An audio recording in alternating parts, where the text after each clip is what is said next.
शांति पथ प्रदर्शन का स्वाध्याय हम सभी कर रहे हैं। चुलक श्री जिनेन्द्र वर्णी जी द्वारा विरचित।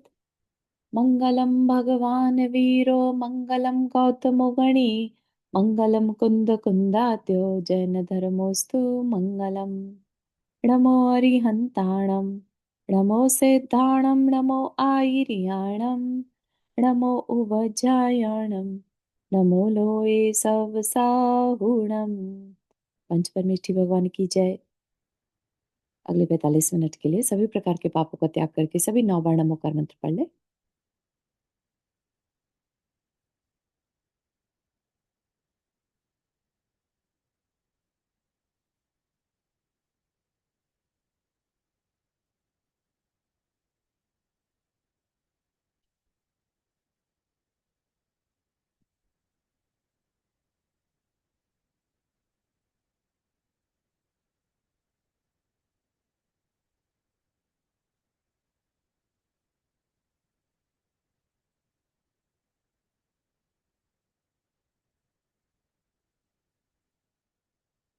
तो हमारा जो सेशन है, ये रिवीजन का सेशन चल रहा है, राइट। और इसमें हमने कल देखा था कि स्टार्टिंग से ही हमने अपने अंदर झांक कर देखना शुरू किया। हम ब्लैंक आए हैं और हमें कोई बात अगर आज तक नहीं समझ में आई, जिस भी उम्र में हम पहुंचे हैं, चाहे वो 20 साल का बच्चा हो, चाहे वो 80 साल का हो, राइट। बात नहीं समझ में आने का कारण 20 साल से में अगर हमने सॉर्ट आउट नहीं किया, तो वो करते करते 80 की उम्र भी निकल जाती है और कारण पता नहीं चलता। तो इट इज़ बेटर कि हम जितने यंग हैं उतने में ही अगर एनालिसिस करना शुरू कर दें, तो हो सकता है बात का रीजन समझ में आ जाए कि हमें बात समझ में क्यों नहीं आ रही, या दूसरे में रुचि है, दूसरे में इंटरेस्ट है, धर्म को पढ़ने का, समझने का, मुझ में क्यों नहीं है। अगर इतनी क्यूरोसिटी भी आ जाए, तो हो सकता है वो इसको फिगर आउट कर ले कि मुझे इसलिए नहीं समझ में आ रही। अदरवाइज मतलब ईयर्स ओवर ईयर्स निकल जाते हैं, लेकिन इंटरेस्ट नहीं होने से हमारा दिमाग, हमारे संस्कार, जो मुंह के संस्कार है, वो कहते हैं इंटरेस्ट नहीं आ रहा तो क्यों करना, है ना। वो तो पागल है, वो तो ऐसे है। दूसरे में जो कर रहे होते हैं उनमें कमी निकाल कर हम आगे बढ़ जाते हैं। हम रुक कर ये नहीं सोचते कि उसमें ऐसा क्या है जो वो कर पा रहा है और मैं नहीं। ये भी एक इंटरेस्ट होता है किसी के अंदर, तब जाकर वो सीख पाता है कोई चीज को, राइट। तो हमें कोई चीज सीखनी है, चाहे वो धर्म की पढ़ाई हो, चाहे वो लौकिक चीजें हो, बिना इंटरेस्ट के हम नहीं सीख सकते। ये चीज हमने देखी थी। तो तीन तरह की तीन चीजें चाहिए रहती है किसी भी सब्जेक्ट में महारत हासिल करने में, राइट, उसके जैसा बन जाने में। तो कल हमने एग्जाम्पल दिया था डॉक्टर का, राइट। डॉक्टर बनने के लिए उसके अंदर अगर इंटरेस्ट नहीं है, इंटरेस्ट तो है फोटोग्राफर बनने का, और करता रहे पढ़ाई डॉक्टरी की, ठीक है, तो बन भी जाएगा अगर, तो एक अच्छा डॉक्टर नहीं बन पाएगा। हमेशा उसे क्या लगेगा, मुझे तो ये बनना ही नहीं था, है ना, क्योंकि इंटरेस्ट कहीं और है। तो पहली चीज सबसे इंपॉर्टेंट है इंटरेस्ट। उसी को क्या कह दिया, उसी को वर्ड यूज कर दिया, सम्यक दर्शन। दर्शन का मतलब यहाँ पर दृष्टि। दृष्टि क्या मतलब, रुचि, ठीक है। हमारी दृष्टि किधर है, हमारी दृष्टि अगर फोटोग्राफर बनने पर है, तो हम डॉक्टरी की पढ़ाई करके भी, लेट से हमारा ब्रेन है इतना स्मार्ट कि हम कर पा रहे हैं, डजंट मीन कि हम बहुत अच्छे डॉक्टर बन जाएंगे। हम उसे सफल नहीं कह सकते। सफलता वहां है जहां हमारा इंटरेस्ट है। सॉरी, मुझे थोड़ा एलर्जी इसकी वजह से अम, दिक्कत हो रही है, but I hope it's okay. ठीक है, तो ये चीज हमने समझ ली थी। अब जब हमें 7 तत्वों के बारे में बताया गया था कि 7 तत्व जो है वो जीवन में हर समय जरूरी हैं। हम जब कोई भी जीवन का काम करते हैं, कोई भी प्रॉब्लम सॉल्व करते हैं, तो हम उन 7 तत्वों को लगाते हैं। तो हम धर्म की पढ़ाई में, या अपने आप को धर्म यानी स्वभाव, अपने स्वभाव को पाने के लिए हम उन 7 तत्वों को नहीं लगाना चाहेंगे क्या? ठीक है। इसीलिए कहा कि 7 तत्वों पर श्रद्धान करना सम्यक दर्शन। ठीक है ना। सम्यक दर्शन की परिभाषा सबको समझ में आ रही है? अभी बहुत उसको टेक्निकल में मत लेके जाना। सिंपली समझो कि सम्यक दर्शन का मतलब क्या है, सही दृष्टि। यानी हमारा इंटरेस्ट किधर है, ठीक है ना, दैट इज इंटरेस्ट किधर है। अगर इंटरेस्ट सही होगा तभी एंड गोल तक पहुंच पाएंगे, ठीक है। तो उसी के लिए कहा कि 7 तत्वों पर श्रद्धान होना ही सम्यक दर्शन है, ठीक है। तो हम पहले गोल डिसाइड कर ले, चाहे वो लौकिक क्षेत्र हो, चाहे वो हमारा पारलौकिक या हमारा अंतरंग की या स्पिरिचुअल स्टडीज हो, है ना। कहते हैं ना कि जिसका लाइफ में गोल सेट नहीं है वो क्या ही कर पाता है, नहीं कुछ भी कर पाता। एंड ऑफ द डे वो कुछ अचीव नहीं कर पाता। तो हर बच्चे को ये कहा जाता है पहले तुम अपना गोल सेट करो, है ना। हम जॉब कर रहे होते हैं तो कहा जाता है पहले गोल सेट करो, ये तुम्हें अचीव करना है ना। पहले हम उसको अचीव करने का गोल बनाते हैं, फिर हम देखते हैं कि हमें क्या नहीं अचीव हो रहा, क्यों नहीं अचीव हो रहा, ठीक है ना। उसको करने का पर्पस क्या है, तरीका क्या है, वो सारी इंफॉर्मेशन हम इकट्ठी करते हैं, ठीक है। तो इसी तरह से हम यहाँ पर भी उन 7 तत्वों को समझने की कोशिश करें। उन 7 तत्वों में पहला तत्व जो था वो है जीव तत्व, ठीक है। अब क्योंकि हम लौकिक से स्पिरिचुअल जर्नी पर बढ़ गए हैं, ठीक है ना। क्यों? क्योंकि हमारा जो चैप्टर जो सब्जेक्ट है वो क्या है, शांति पथ प्रदर्शन, ठीक है।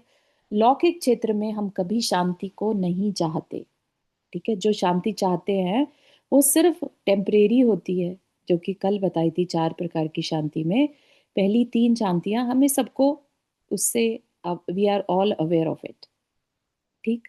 तो ये जो चौथी शांति है, यहाँ पर उस शांति की बात की जा रही है जो हमने आज तक ना तो पाई है और ना ही हो सकता है कभी समझा भी हो, ठीक है।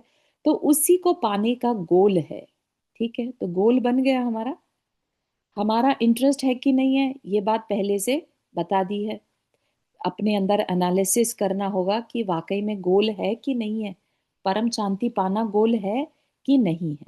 नहीं है तो ये पढ़ाई करना बेकार है, कोई फायदा नहीं है इस पढ़ाई का। क्योंकि अल्टीमेटली क्या होगा, जैसा एग्जाम्पल फोटोग्राफर एंड डॉक्टर के केस में दिया था, आप बैठे तो रहेंगे पढ़ भी लेंगे, लेकिन उसका जो यूज होना चाहिए था वो कर नहीं पाएंगे, ठीक है ना। हो सकता है आप पंडित बनकर रह जाए, या हो सकता है आप उसके अंदर ईगो में बह जाए, ठीक है ना।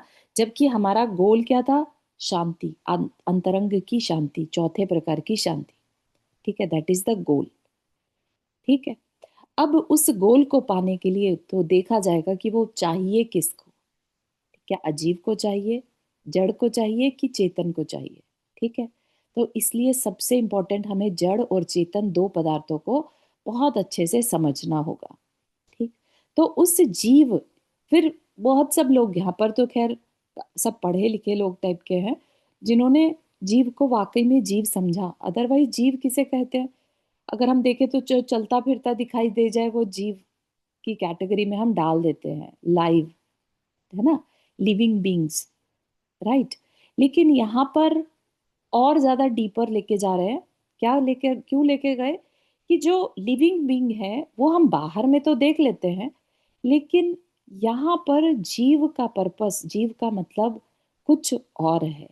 जो चलता फिरता दिख रहा है वो तो लिविंग बीइंग है, लेकिन उसके साथ लिविंग बीइंग जुड़ गया, बीइंग, है ना। कुछ है जो उस लिविंग बीइंग को चला रहा है, ठीक है। तो हमने भी सारी दुनिया भर की 84 लाख योनियों में भटक कर देख लिया, कहीं आसमान में, कहीं जमीन पर, कहीं देव बनकर, है ना, कहीं मनुष्य बनकर, कहीं नारकी बनकर, सब तरफ जाकर देख लिया, बाहर में खोजते रहे। अल्टीमेटली हमने जब अपने ही अंदर झांक कर देखा, मैं और कहीं नहीं, मैं तो इस शरीर में हूं, ठीक है। तो उसकी पहचान कराई गई। फिर ये बताया कि शांति तो मेरा अपना स्वभाव है, वो कहीं और से लाना पड़े, कोई और मुझे लाकर दे दे, मैं तो शांति से मैं बैठा हूं और कोई लाकर मुझे बस दे दे, है ना, ऐसा कभी हो नहीं सकता, ठीक है। तो उसे क्या कहीं बाहर में खोजना है, नहीं, ठीक है, उसे अपने ही अंदर खोजना होगा। तो ये एक बहुत बड़ी इंफॉर्मेशन हमें पता चलती है कि अरे हमें कुछ करना ही नहीं है, हमें शांत बैठ जाना है ना। जब ये बात हमें पता चलती है, फिर हमें इंट्रोड्यूस करवाया अजीब के साथ, ठीक है। इस चलते फिरते शरीर को कई बार हम अजीब नहीं मान पाते, ठीक है ना। सब कुछ चलता फिरता देखने के बाद हम कैसे इसको अजीब मान ले। तो उसको उसके लिए पूरा डिटेल बताया गया कि अजीब क्या है। और यहाँ पर क्योंकि शांति की बात चल रही है, तो हमारा जिन चीजों से पर्पज है हम उसी को समझें, ठीक है। तो जीव को छोड़कर बाकी सब कुछ अजीब है, ठीक। ये बात कहा गया कि जो भी पर है, स्व क्या हो गया, जीव हो गया, पर क्या हो गया, ठीक है, वो अजीब है। तो यहाँ पर फिर पर की समझ में आती है पर क्या है। तो तीन तरह के पर बताए थे। एक पर होता है, यानी पर मतलब दूसरा, राइट। एक पर होता है जो हमारा स्थूल पर है, जो हमें दिखाई देता है, परिवार, धन, मकान, ये सब क्या है, पर हैं, है ना। फिर होता है हमारा ये शरीर, ठीक है। शरीर किससे बना है, औदारिक वर्गणाओं से, ठीक है। जो हाड़ मांस से, पंच तत्वों से बना है वह शरीर, वो क्या है, अजीब है। अजीब नहीं होता तो जला क्यों दिया जाता, ठीक है ना। तो ये शरीर अजीब है, ये बात को हमें एक्सेप्ट करना होगा। ये शरीर दोबारा मिलता है, नश्वर है तभी दोबारा मिलता है। आत्मा कभी दोबारा मिलती है क्या। जो हम हैं वो अनादि काल से हम हैं, ठीक है। तो जीव कभी नहीं मरता, उसकी ये पहचान है। जीव को कभी क्रिएट नहीं किया जा सकता। अजीव अपना रूप बदलता रहता है, बदलता रहता है, तो वो हमें दिखाई पड़ता है, क्योंकि जी अजीव की ये पहचान है, रूप रस गंध स्पर्श अजीव में होता है, ठीक है। इसका मतलब जो दिख रहा है वो जीव नहीं है, ठीक है। जीव कभी दिख नहीं सकता। तो ये क्लैरिटी भी हमारे अंदर होनी चाहिए कि जिसके लिए हम भाग रहे हैं वो क्या है, अजीब है। इस शरीर की देखभाल के लिए हम भाग रहे हैं, ये अजीब है। तो क्या अजीब के लिए इतना भागना अच्छा है, ठीक है ना। तो अजीब के लिए हमें कितना भागना। तो उसके लिए जैसे मुनि महाराज को आप देखते हैं, उनके पास भी शरीर है, लेकिन वो हर समय शरीर शरीर शरीर नहीं करते, है ना। शरीर को यूज करते हैं एज अ उपकरण, ठीक है। तो हम भी शरीर की रियलिटी को समझकर, आपको जानकारी हो, तो जो 12 भावनाएं होती है ना, 12 भावनाओं में वैराग्य क्यों आ जाता है, क्योंकि उसमें जगत और काय के स्वभाव को बताया जाता है, ठीक है। जगत कैसा है, न- कुछ नित्य है, कुछ क्या अनित्य है ना। एकत्व, अन्यत्व, ठीक है। ये सब चीजें अशरण, ये सब बताया जाता है। ये क्या है, संसार की वास्तविकता है। और शरीर कैसा है, काय कैसी है, अशुचि है, राइट। जब हम रियलिटी को जब समझते हैं, तो अपने अंदर वैराग्य आए बिना नहीं रहता, क्योंकि हम क्या है, हम समझदार प्राणी हैं। हमारे अंदर एक प्रज्ञा शक्ति होती है, ठीक है, जिसके कारण हम, हमारे अंदर विवेक अगर जागृत हो जाए ना, हमें रियलिटी लेट से पता चल जाए। समय सार जी में एक एग्जाम्पल आता है कि एक पर्सन, धोबी को कपड़े दिए उसने, और धोबी ने उसको वापस ला कर दे दिए। उसने पहनने शुरू कर दिए, ठीक है। 2-3 दिन बाद वो धोबी वापस आया। उसने कहा कि सेठ जी, मुझसे ना गलती हो गई, वो जो मैं कपड़े आपको दे के गया था ना, वो आपके नहीं किसी और के थे, आप मुझे दे दीजिए वापस। तो वो कहता है कि अभी तो मैंने पहन रखे हैं, अभी घर जाके और मैं उसको फिर तुम्हें देता हूँ, ठीक है ना। तो अभी जब तक वो धोबी सेकंड टाइम वापस नहीं आया था, तब तक उसने जो कपड़े पहन रखे थे वो बड़े अपनेपन के साथ पहने थे, कि ये मेरे हैं, मैं पहन के निकला, राइट, पूरे कॉन्फिडेंस के साथ। और जैसे ही धोबी ने ये बताया कि ये आपके नहीं है, ये गलती से मैं किसी और के दे गया, है ना, वो इसी शहर में रहता है, ठीक है, और वो अपने कपड़े जल्द से जल्द चाहता है। अभी क्या हो गया, अब उसी बाजार से चलकर निकल कर जाना मुश्किल हो गया, कि मैं किसी और के कपड़े पहन के घूम रहा हूं। समझ रहे हैं, हमारी वास्तविकता जैसे ही हमें पता चलती है, हमारी दृष्टि बदल जाती है। ये खासियत है। इसीलिए जो सम्यक दर्शन होता है ना, वो हमेशा संगी पंचेंद्रिय को होता है। ठीक है ना? क्यों? क्योंकि उसके पास ये विवेक होना जरूरी है कि बताया क्या जा रहा है। ठीक है ना? शांति शांति करते रहे और एक मेज कुर्सी के आगे या एक मक्खी मच्छर के आगे, तो उनको फर्क पड़ेगा क्या? ठीक है ना? उन्हें कोई फर्क नहीं पड़ता। संगी पंचेंद्रिय को एकदम से बात क्लिक अगर हो गई, वैसे तो होनी बहुत मुश्किल है, पंचम काल चल रहा है, लेकिन अगर हो गई तो फिर उसकी दृष्टि बदले बिना नहीं रहती। ऐसे बहुत सारे एग्जाम्पल्स हैं जहां दृष्टि बदलने के बाद फिर उसका बिहेवियर बदल जाता है ना? एक बहुत ही सुंदर एग्जाम्पल इसमें और आता है, लड़की के केस में, है ना? जब 20 साल से रह रही है, 25 साल मान लो, है ना, अपने घर में रह रही है, अब उसकी सगाई हो गई। ठीक है ना?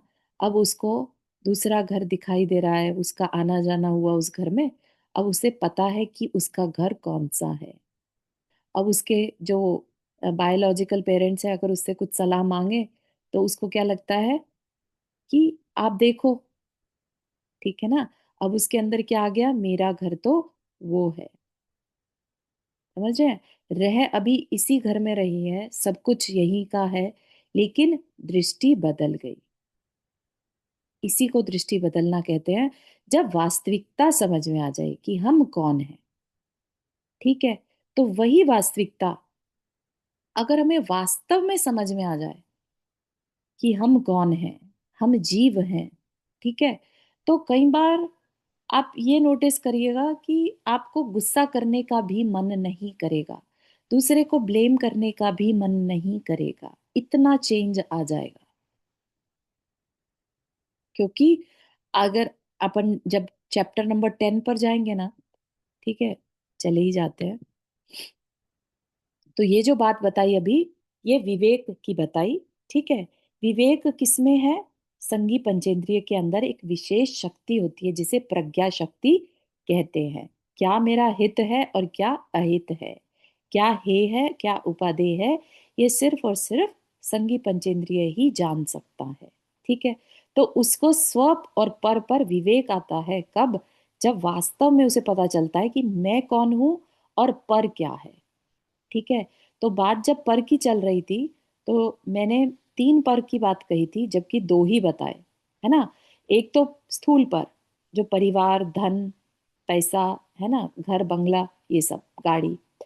एक हो गया शरीर, और तीसरा होता है हमारे संकल्प, विकल्प, विचार। ये भी पर है। ठीक है? ये भी हमारे अंदर कर्म वर्गणाओं के कारण उदय में आते हैं। इनको आप समझिए, है ना? मन के विचारों को कोई भी मुनि महाराज जो मने पर्याय ज्ञानी होंगे, अवधि ज्ञानी होंगे, वो हमारा पास्ट देख पाते हैं, हमारे मन के विचारों को पढ़ पाते हैं। क्यों? क्योंकि ये सब क्या है? कर्म के उदय से आने वाले होते हैं। ठीक है? रूपी कहा गया है इन्हें। ठीक है? तो रूपी है तो जड़ है, और जड़ है तो पर है। ठीक है ना? 3 कालों में भी जड़ चेतन नहीं हो सकता और चेतन जड़ नहीं हो सकता। विचारों की नेचर कभी भी चेतन नहीं हो सकती। जो चेतन के अंदर गुण है, ठीक है, उसका अपना अस्तित्व है, उसके अंदर ज्ञान गुण है, ये सब कुछ विचारों में नहीं होता। हम विचारों को देख सकते हैं, हम विचारों को ऑब्जर्व कर सकते हैं। विचार विचार हमारा कुछ नहीं कर सकते। यह हमारी कमी रहती है कि हम विचारों के आवेश में आकर, मन हमारा जो है वो कहता है, अरे ये आया है विचार तो चलो करते हैं, है ना? इस तरह से हम अपने विचारों के वशीभूत होकर वो एक्शन ले लेते हैं। ठीक है? तो ये हमारी कमजोरी है। चेतन के अंदर ये ताकत है कि वो विचारों को सिर्फ ऑब्जर्व कर सकता है। ठीक है ना?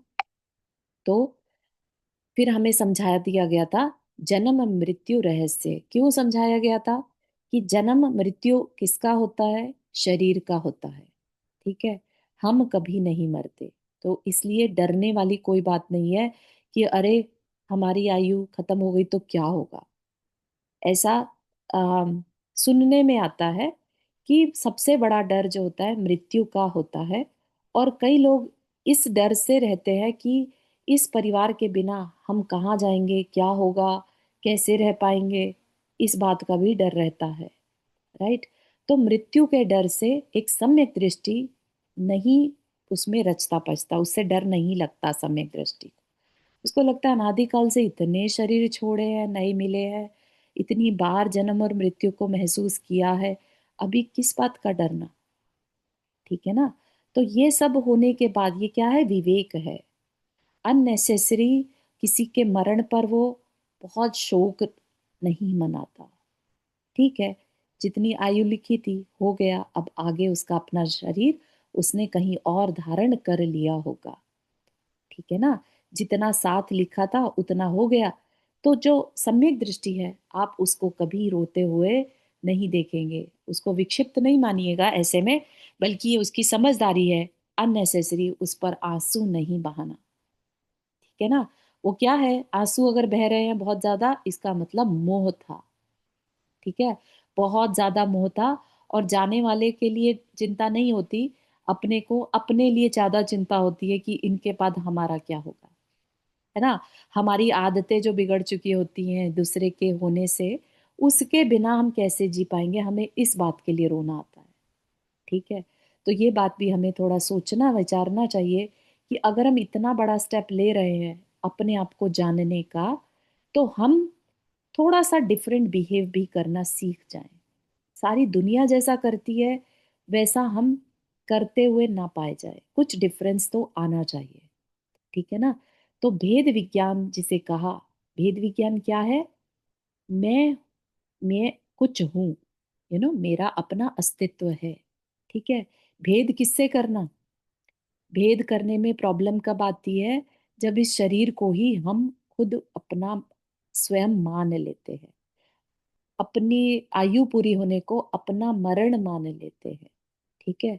तो वो क्या है, वो हमारी अज्ञानता है।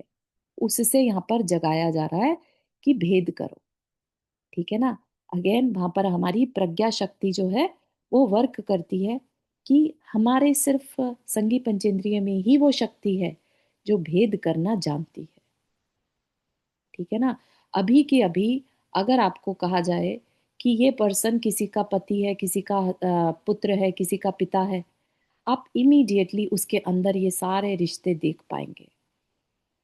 ये क्या है, ये आपके अंदर वो भेद करने की शक्ति है।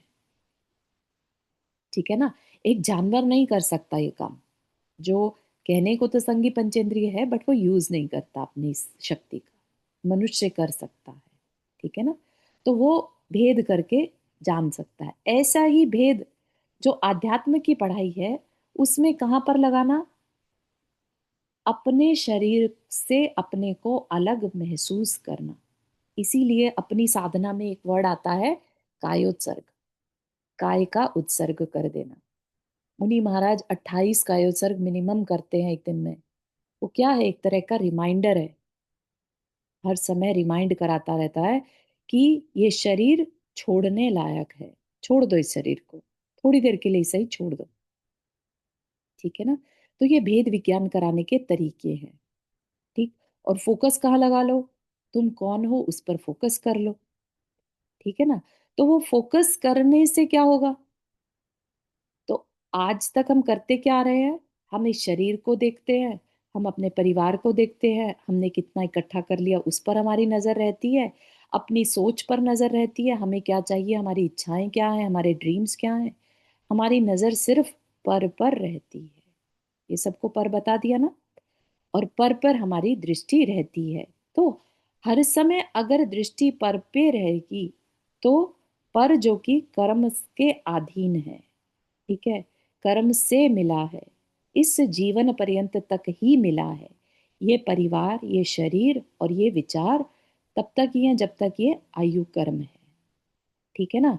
तो अगर हम इस पर ही दृष्टि रखेंगे, तो हम किसकी अवज्ञा कर रहे हैं या किसको इग्नोर कर रहे हैं, मैं को इग्नोर कर रहे हैं।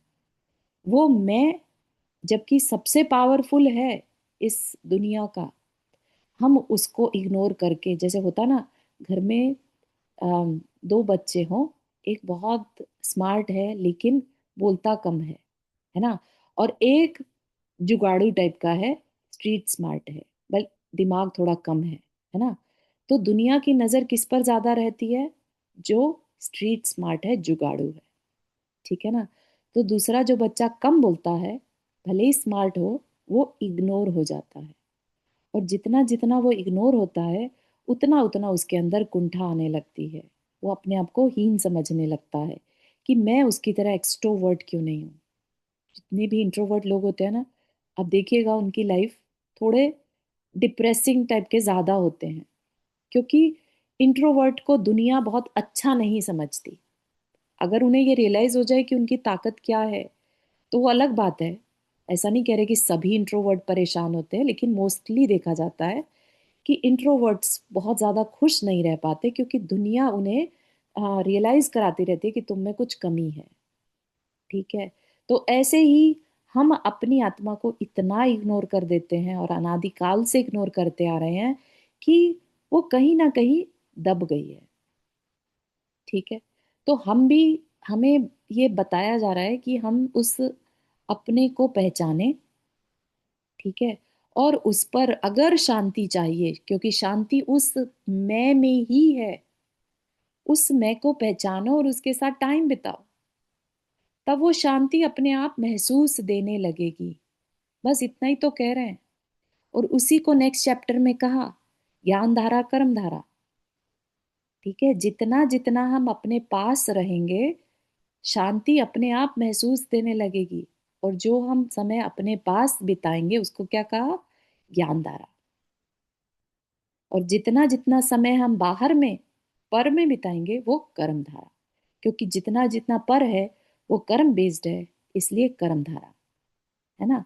फ्लो, कर्म का फ्लो, हम उसमें बह जाते हैं, ठीक है। ज्ञान यानी हम स्वयं, ठीक है। तो अपने में रहना ज्ञान धारा, और कर्म के अधीन हो जाना कर्म धारा, ठीक है। तो ये एक बहुत बड़ी बात यहाँ पर बताई गई थी। शांति का एक तरीका बताया गया था कि अपने पास रहो, स्व को भज और पर को तज। लेकिन हम कर नहीं पाते, राइट। सबके पास एक ही जवाब, हम कर नहीं पाते। कैसे करें? क्योंकि आदत अनादिकाल की है, लेकिन करना होगा। अगर आज नहीं किया, इस मनुष्य भव में अभी नहीं किया ना, तो समझिए कि फिर से अनादिकाल तक भटकना पड़ेगा। क्योंकि मुनि महाराज भी क्या करते हैं, वो भी अपनी आत्मा पर संस्कार डाल रहे हैं अपने पास रहने का। कहते हैं ना, कई बार ऐसा भी कहा जाता है कि आप घर में भी हो तो भी आप अपनी आत्मा के पास रहकर उस पर संस्कार डाल सकते हो। आपको घर ही छोड़ना पड़े उसके लिए, ये जरूरी नहीं है। एज लॉन्ग एज आप ज्ञान धारा में रह पा रहे हो अपने ही घर में, कोई बड़ी बात नहीं है, कोई बुराई नहीं है उसमें। तब आप कह सकते हो हम भी भरत चक्रवर्ती को फॉलो करते हैं, ठीक है ना। लेकिन हम रहें तो कर्म धारा में और बातें करें भरत चक्रवर्ती की, तो ये अपने को बेवकूफ बनाना है। क्योंकि भरत चक्रवर्ती हमेशा ज्ञान धारा में रहा, ठीक है ना। बहुत कम समय ज्ञान कर्म धारा में रहा होगा। लेकिन कोई भी पर्सन गृहस्थी छोड़ते साथ अंतर मुहूर्त में अगर केवल ज्ञान को पा रहा है, इसका मतलब उसकी साधना ज्ञान धारा में रहने की बहुत लंबे समय तक ऑलरेडी चल रही थी, इस भव में भी और पास्ट के भवों में भी। ऐसा कोई नहीं है जो बिना ज्ञान धारा के अपने कर्मों को काट पाए, क्योंकि रास्ता और कोई है ही नहीं। कर्म धारा से कभी कर्म नहीं कट सकते। कर्म में बहते चले जा रहे हैं, तो क्या कभी किनारा पा पाएंगे? ठीक है ना। उससे दूर हटकर सिर्फ उसको ऑब्जर्व करने से ही हम अपने कर्मों को काट पाएंगे, ठीक है ना। तो इतना सारा जो डिटेल अभी बताई जा रही है, ये सब चिंतन का विषय है। आप किसी एक चिंतन को पकड़कर कहीं भी किसी भी दिशा में जा सकते हैं, ठीक है ना। तो ज्ञान धारा और कर्म धारा की बात बताई गई। फिर हमारी कार्य कारण व्यवस्था शुरू हुई थी, ठीक है। उसके 5 इंग्रेडिएंट्स बताए थे। किसी भी कार्य को होने में 5 इंग्रेडिएंट्स होते हैं। ठीक। तो अगर शांति भी चाहिए तो वो भी एक कार्य है। ठीक है ना। ज्ञान धारा में रहना है, वह भी एक कार्य है। और कर्म धारा में रहना, वह भी एक कार्य है। ठीक है। याद रखिएगा, कर्म धारा के दो पहलू हैं। एक है लौकिक क्षेत्र और एक है धार्मिक क्षेत्र। ठीक है। हम कर्म धारा से बच नहीं सकते, तो हमें सजेस्ट किया जाता है कि एटलीस्ट जितना हो सके लौकिक क्षेत्र से बचो। इसीलिए हमारे लिए 3 पुरुषार्थ बताए। चाहते तो हमें 2 ही पुरुषार्थ दे सकते थे ना। हमें क्यों धर्म पुरुषार्थ कह दिया? कहीं ना कहीं इसका मतलब ये है कि हमें धर्म पुरुषार्थ भी करना है, धार्मिक क्रियाएं भी करनी है। ठीक है। हमें मोक्ष पुरुषार्थ नहीं कहा, यानी ज्ञान धारा नहीं कहा। वो हम प्रैक्टिस के लिए करना चाहते हैं तो करें, बहुत अच्छी बात है। लेकिन एज अ श्रावक हमें 3 पुरुषार्थ करने को कहा। काम पुरुषार्थ, अर्थ पुरुषार्थ और धर्म पुरुषार्थ।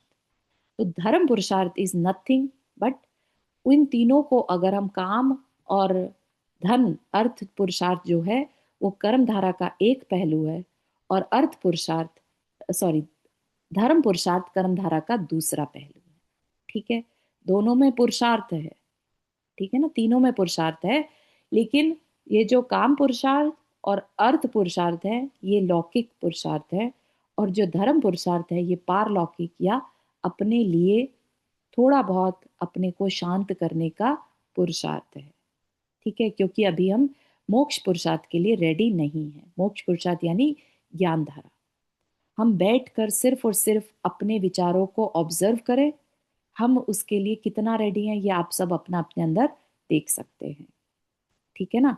तो इन पांचों में की जब बात चली थी कि कोई भी कार्य होने के लिए इन पांचों का होना जरूरी है। ठीक। क्यों इन सबको जानना जरूरी है? क्योंकि कई बार हम चीजों को पकड़कर अटक जाते हैं, इसी चीज से बाहर नहीं निकल पाते कि भाग्य बड़ा है कि पुरुषार्थ बड़ा है। कोई कहने लग जाएगा कि पुरुषार्थ बड़ा है भाई, भाग्य के भरोसे मत बैठो। कोई कहेगा पुरुषार्थ ही सब कुछ है, भाग्य कुछ नहीं करता, मैं सब कुछ करके दिखा सकता हूँ। है ना। उसके अंदर अहंकार आ जाएगा। या जो भाग्य के भरोसे बैठेगा और पुरुषार्थ नहीं करेगा, तो वो दीनहीन बन के बैठ जाएगा। राइट। जो निमित्तों की वेट करता रह जाएगा कि काल लब्धि आएगी तभी काम करूं, तो उसको क्या मालूम कि काल लब्धि आकर भी चली गई। उसको क्या पहचान है, क्या कोई इसके कान में आके कहने वाला कि काल लब्धि आ गई आप तुम्हारी। अवेयर रहना पड़ेगा। राइट। हर समय अवेयर होंगे तो। काल लब्धि क्या है? काल लब्धि और कुछ नहीं है, अपॉर्चुनिटी को अवेल करना। है ना। एक बार जैसे एक कथानक सुनने में आता ना कि एक पर्सन का ना भगवान के साथ बहुत अच्छा कनेक्शन था। हमेशा बोलता था भगवान कभी दिक्कत आए तो प्लीज मेरी हेल्प करना। है ना। एक बार गांव में बाढ़ आ गई और बैठा रहा अपने घर में, भगवान कुछ सहायता करो, भगवान आ जाओ मुझे बचा लो। है ना। बाहर बोट आई, कहा इसमें आ जाओ, अरे नहीं मैं तो भगवान से, भगवान आएंगे तभी जाऊंगा। है ना। फिर हेलीकॉप्टर आया, उसको कहा नहीं नहीं तुम जाओ, मैं नहीं आ सकता, मैं तो भगवान की वेट कर रहा हूँ। राइट। तो फिर नाराज हो गया, स्वर्ग में पहुंच गया, पूछा भगवान आप क्यों नहीं आए? क्योंकि मरण हो गया, बाढ़ में डूब गया। भगवान मैंने आपको कितना पूछा, कितना कहा, आप आए ही नहीं। है ना।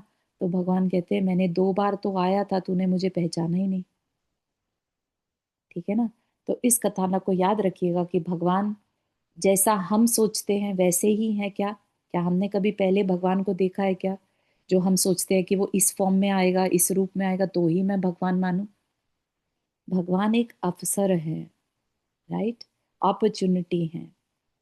अगर हमने वो अपॉर्चुनिटी खो दी, हो सकता है ये स्वाध्याय ही आपके लिए एक अपॉर्चुनिटी हो लाइफ को चेंज करने के लिए, जो कि बहुत सब लोगों को कारण बना। शांति पथ प्रदर्शन का स्वाध्याय करके बहुत सारे आत्माएं बदल गई, उनकी जो प्रज्ञा शक्ति है वो जागृत हुई। वास्तविकता को पहचान कर उन्होंने वैराग्य का मार्ग अपना लिया। ठीक है ना। तो आप इन चीजों को किसी भी मोड़ पर हर समय अवेयर रहो। किसकी क्या बात आपको क्या प्रज्ञा को जागृत कर दे, यू नेवर नो। एक छोटा सा स्टेटमेंट भी, कई बार गाड़ी के ऊपर कई बार लिखी रहती है बातें, है ना, वो कहाँ आपको क्लिक कर जाए, यू नेवर नो, वो ही आपके लिए काल लब्धि बन जाएगी। ठीक है ना। तो ऐसा नहीं कि काल लब्धि आएगी तो कर लेंगे, हो जाएगा, अपने आप हो जाएगा। ठीक है ना। तो हो तो जाएगा, क्योंकि अगर भव्य जीव हो तो मोक्ष तो मिलेगा।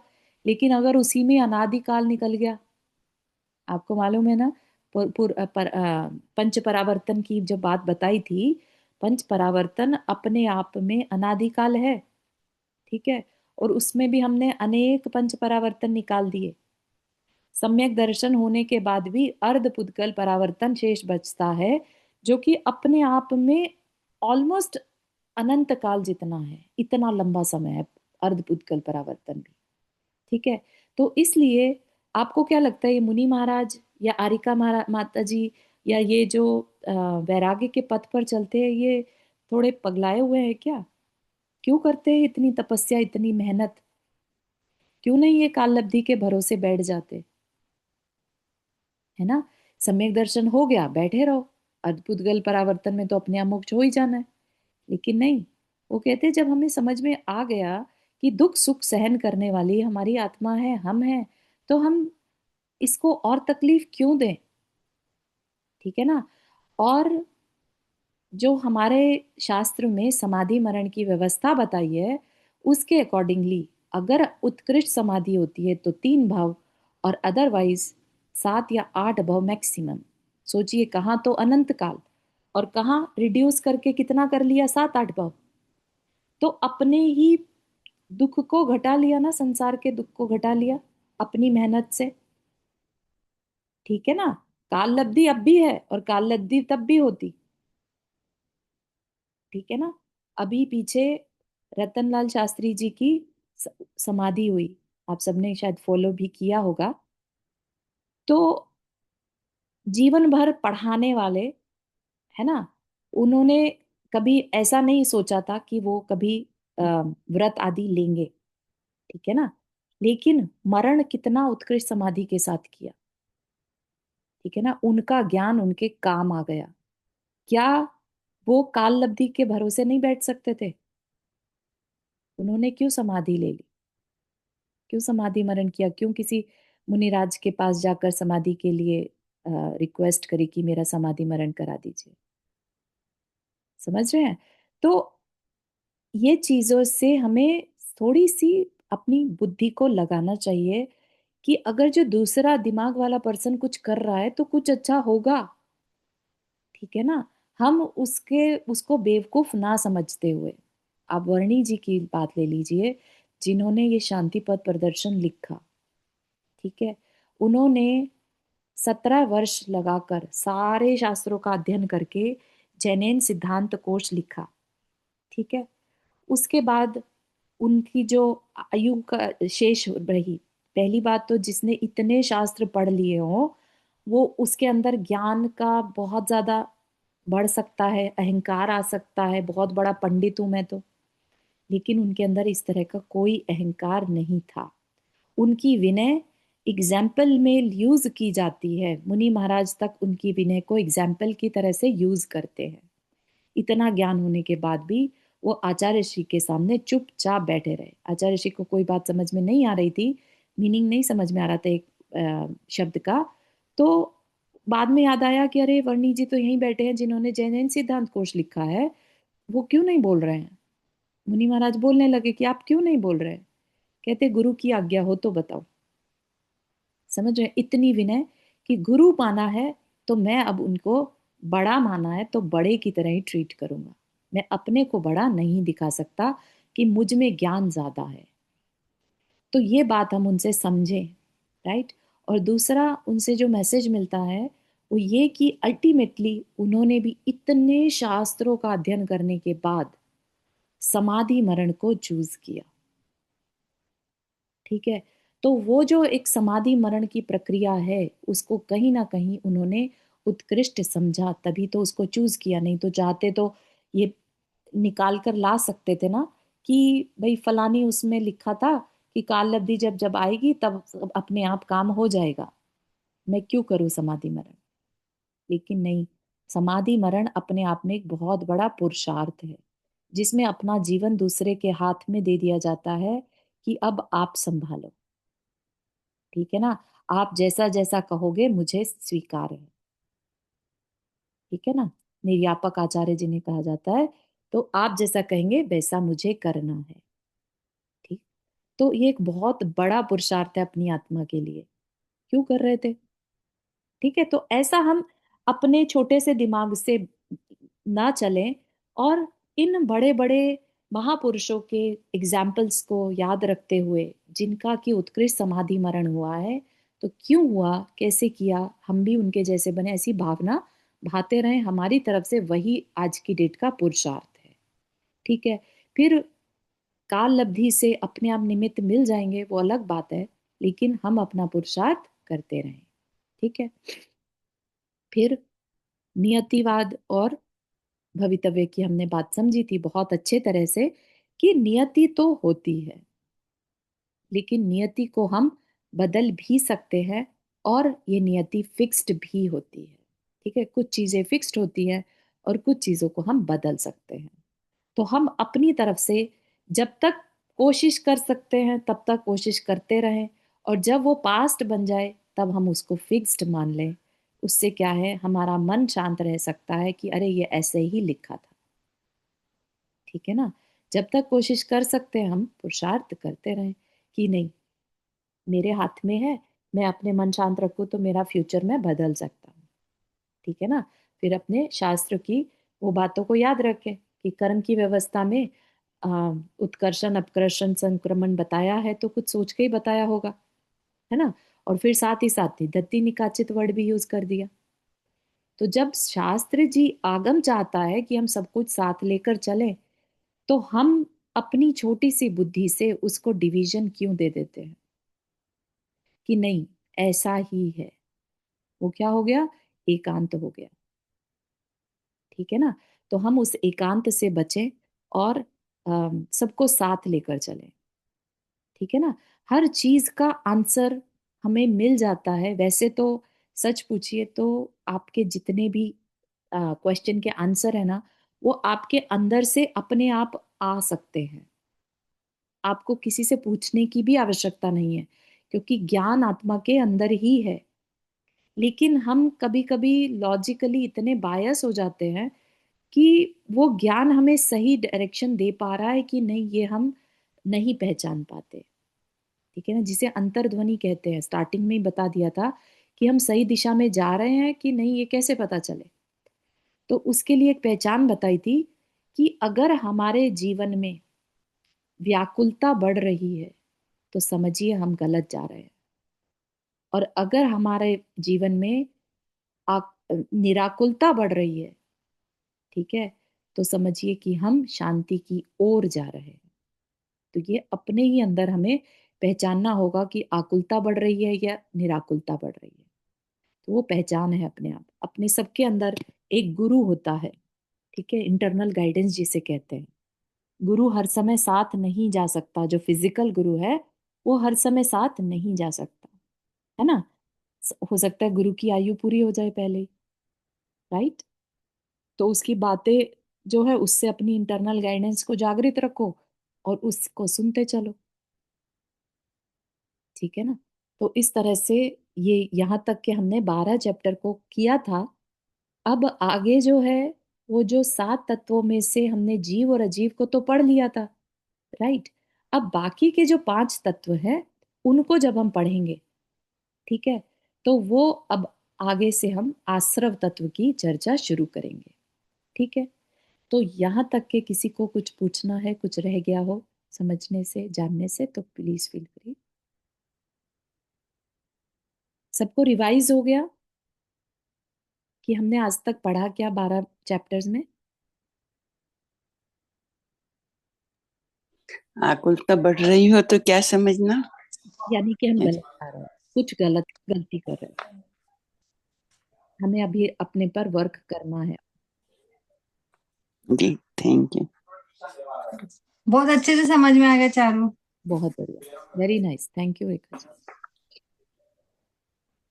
चलिए, तो अपन आगे भी इसको फिर से कभी वो रिवाइज नियति का और इसका डाउट था, वो हो गया क्लियर मेरा। किया। बहुत बढ़िया। चलिए, ठीक है, फिर इतना ही रखते हैं। मेरे को एक बात पूछनी थी। जी आंटी। जब हमारे में आकुलता आती है जी। तो उस टाइम में पाप कर्म बनते हैं, हाँ जी। और जब शांत रहते हैं तो नहीं होता ऐसा, राइट? सही, बिल्कुल सही है। इसीलिए कहा कि आकुलता हमारे लिए अच्छी नहीं है। आकुलता हमें बता रही है कि हम गलत जा रहे हैं। ठीक है ना। आकुलता से हम आर्त ध्यान में आकुलता होती है जब हमें कुछ तकलीफ है। आकुल मतलब क्या है? थोड़े से डिस्टर्ब है ना। तो डिस्टर्ब में जब हमारे अंदर कैसे भाव हो रहे हैं, हमारा ध्यान किस तरफ है? तकलीफ की तरफ है। ये ऐसे क्यों हो गया, ये हमारे हिसाब से क्यों नहीं हुआ, हमें ये छोड़कर क्यों चला गया, या ये पर्सन हमें पसंद नहीं, हमारी लाइफ में क्यों आ गया, या ये चीज हमारे हिसाब से क्यों नहीं हुई। ये क्या है? आकुलता की पहचाने हैं। ठीक है ना। तो ये तो पहचाने हैं। उसके बाद हमारे घटित क्या हो रहा है, कार्य क्या हो रहा है? ये तो निमित्त है, राइट। कार्य क्या हो रहा है? हमारी आकुलता कार्य है, और वो कार्य होगा। ठीक है, तो वो कार्य किसके अंदर हुआ? कर्म धारा में। ठीक। और वो कर्म धारा से कर्म तो बंधेगा। ठीक है ना। तो और जब शांत रहते तो पुण्य बनते, हाँ, जब शांत रहते हैं तो पुण्य बंधता है। कुछ भी नहीं करो शांत, फिर भी। हाँ बिल्कुल बिल्कुल, कुछ नहीं करना ही तो सबसे बड़ा पुरुषार्थ है। कुछ नहीं करना, नहीं सोचना ही सबसे बड़ा पुरुषार्थ है। हमारी आदत तो कुछ ना कुछ करते रहने की है। 24 घंटे हम सोचते रहते हैं या करते रहते हैं।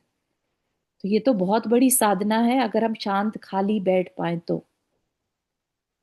अपने बस इस शरीर में एक आत्मा बैठी है, उसका ध्यान करते रहो जितना। और जैसे कि ट्रैफिक मिल जाता है तो भी कितनी आकुलता हो जाती है। बिल्कुल बिल्कुल। तो अपने को पकड़कर अपनी ही आत्मा के ऊपर ध्यान को ले जाना शांति शांति पाने वाली बात है, राइट। वो हम करते नहीं है, इसीलिए हमें शांति मिलती नहीं है। ठीक है ना। ठीक है आंटी, कुसुम आंटी। हाँ, चारू जी, मेरी एक जिज्ञासा है जी।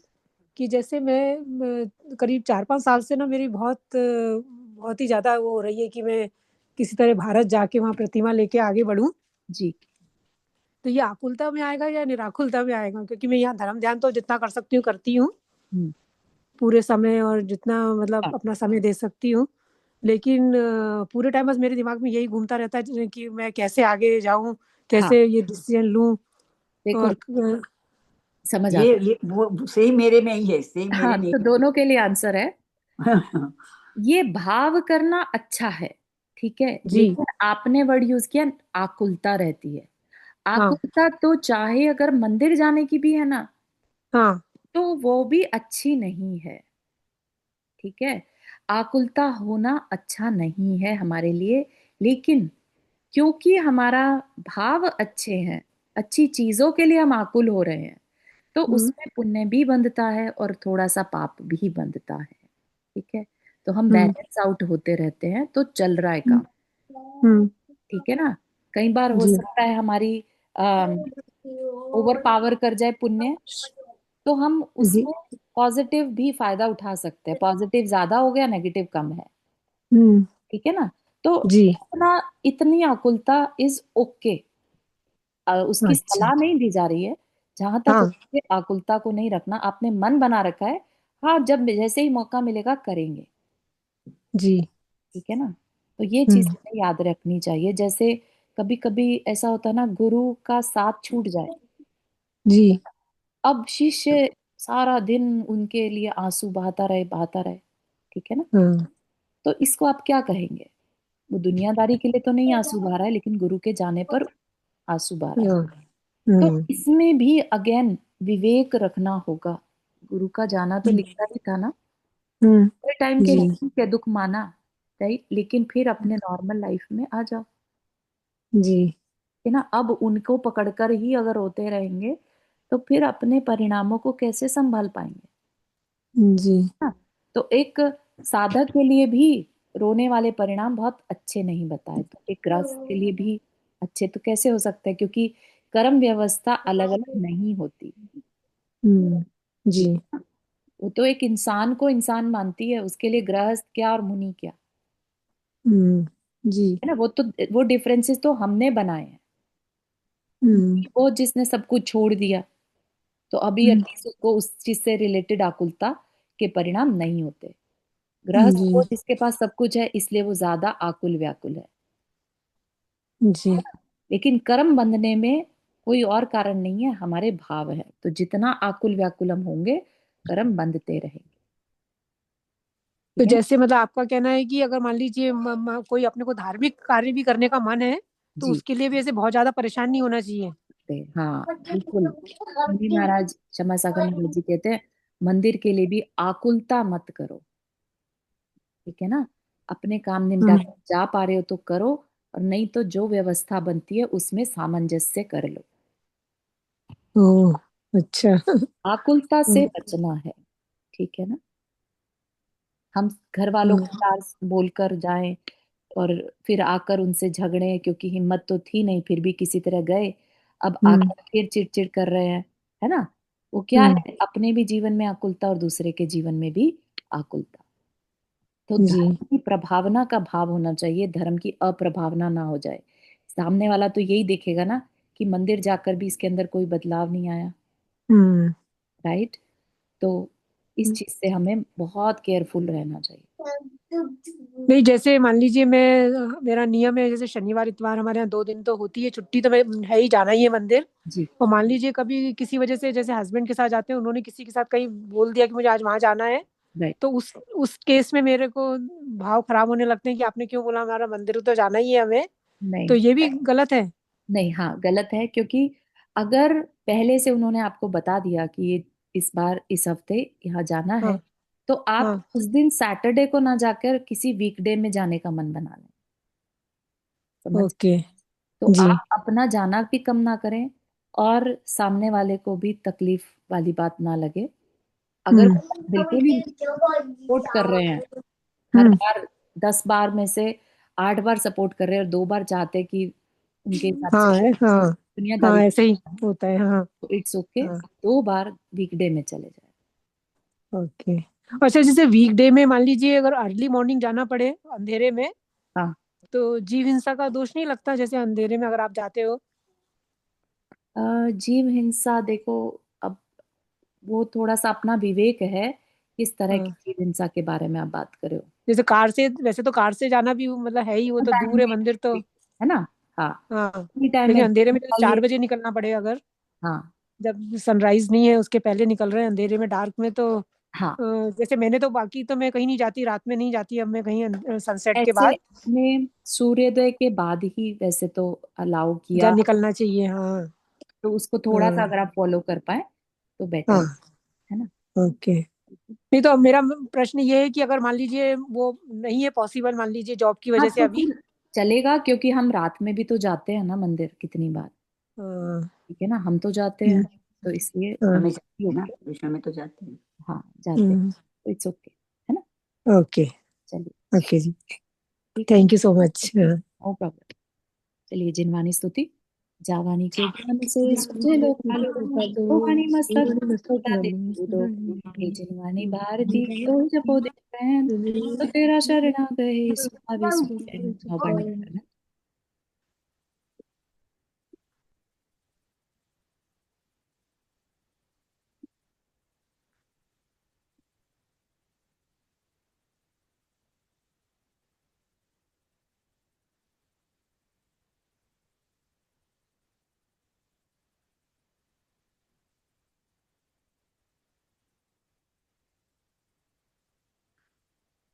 सभी को जय जिनेन्द्र। जय जिनेन्द्र। जय मंडे क्लास नहीं रहेगा, जस्ट जय लेटिंग। जिनेन्द्र सभी को। जय जिनेन्द्र सबको।